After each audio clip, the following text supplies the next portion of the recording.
Hello and welcome to the series The Dinner Table Economy. Know you are enjoying this series and you want more and more. So I'm here this week with another new chapter to give you fresh learning and rewire your belief. And if you're visiting this video for the first time, do find a weekend or any day where you can watch this entire series on binge and rewire all those money beliefs, the statements that are being told to you while you are growing up, and has silently conditioned you around your current relationship with money and the way you spend on and earn money. So today we are going to discuss about next chapter, which is chapter number 14, and it's called Love is Not a Retirement Plan. What does this mean? In lot of families, parents just believe the children will take care of us. This is a loving plan, but a very risky plan. Not because children does not love their parents, but the current dynamics are different. Let's deep dive into this and look at it from Aarohi's perspective and how things are moving in her life.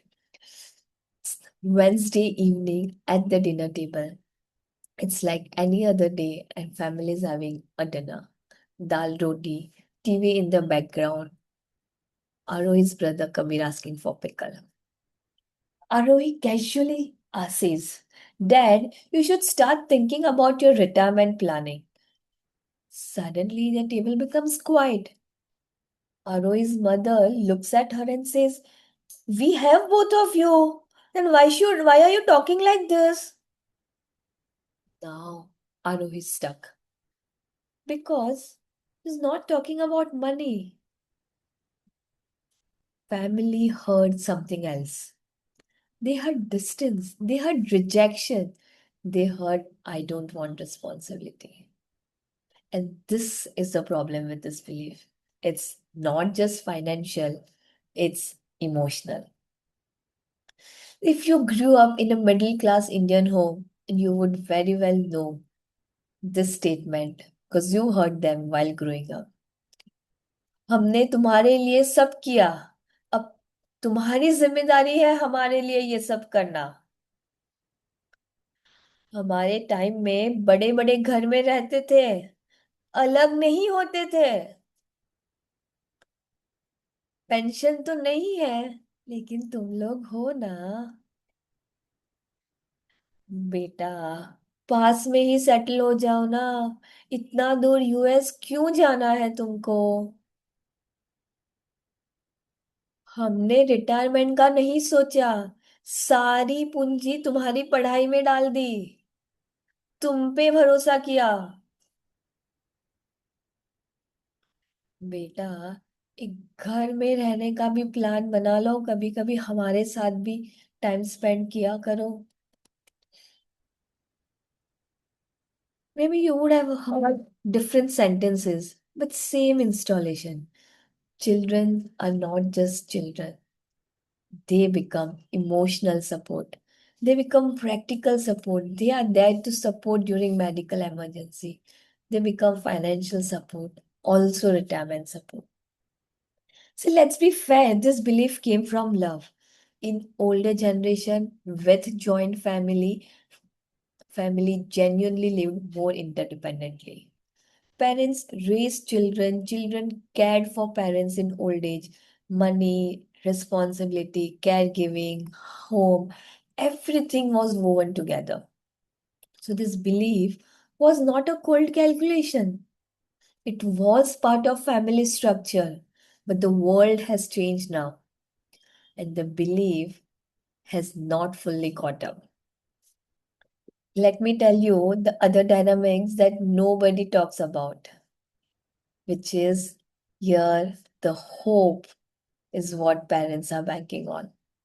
And this hope has replaced planning. The bigger problem is love is mixed with emotions. Today, no younger generation would want to disrespect their family. or would not want to care for their family.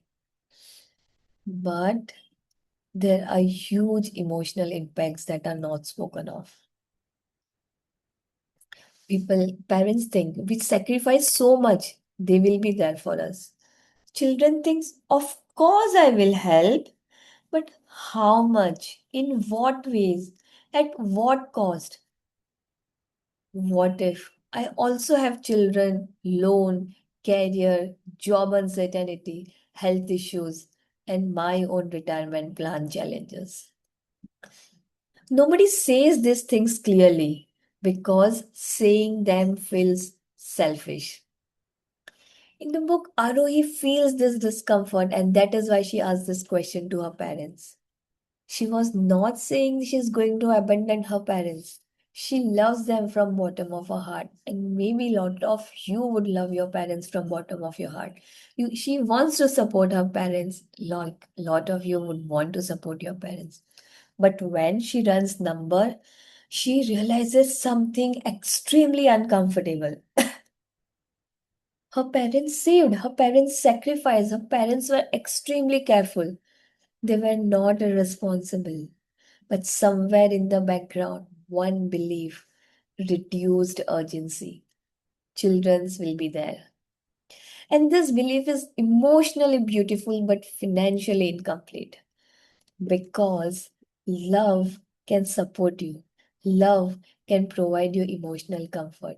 Love alone cannot pay your bills. And this is the unspoken weight that nobody is talking about. Because questioning about this feels like betraying our own loved ones, which we would not want to do that. So let's understand the psychologically how this impacts our family. Parents may feel unsafe without depending on their children, and children may feel guilt for putting boundaries. And the whole family is avoiding this conversation because it is too sensitive. So let's understand what is actually happening here. This is called relationally embedded retirement planning. Retirement is not planned only through money, it is planned through relationship. The assumption is that my children are my safety net. And in older system, this works better because family live together, cost were shared, life expectancy was lower, healthcare was less expensive, and children stay in same city if not in same home. Caregiving was distributed across larger household. But today, families are nuclear.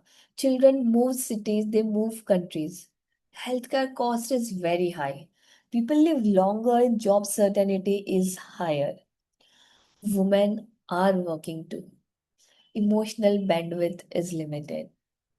One child may be supporting two parents, or maybe one couple may be supporting parents and in laws, plus their own EMI and their own children.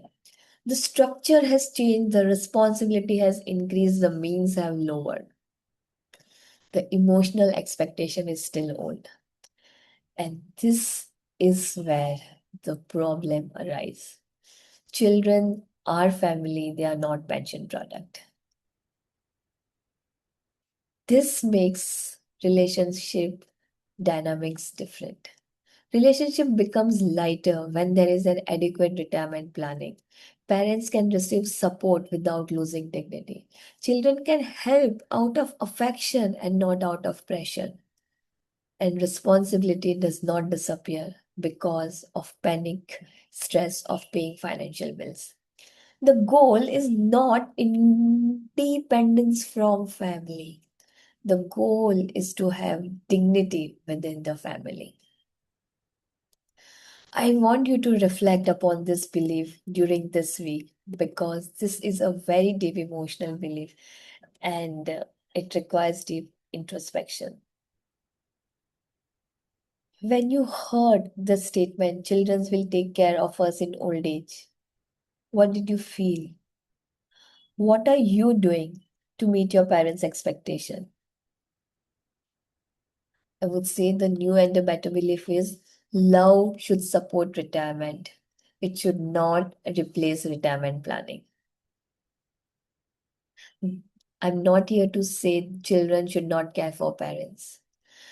I'm not using this video to start a cold family argument or build a case against your parents to give up any of your responsibility. The point is, care is beautiful, but lack of planning can turn care into pressure. So, this week, gently ask yourself, what would be a dignified old age look like for us? And how do we start saving for that? Let's say if you are enjoying this conversation and learning a lot out of it, I would invite you to join a weekly book discussion session where every week we pick up one chapter. We deep dive into each dynamics around emotional money beliefs. We understand where are we coming from, what's stuck, and where can we move ahead. How do we rewire this belief? Do join me for next book discussion session. I'll be there to see you.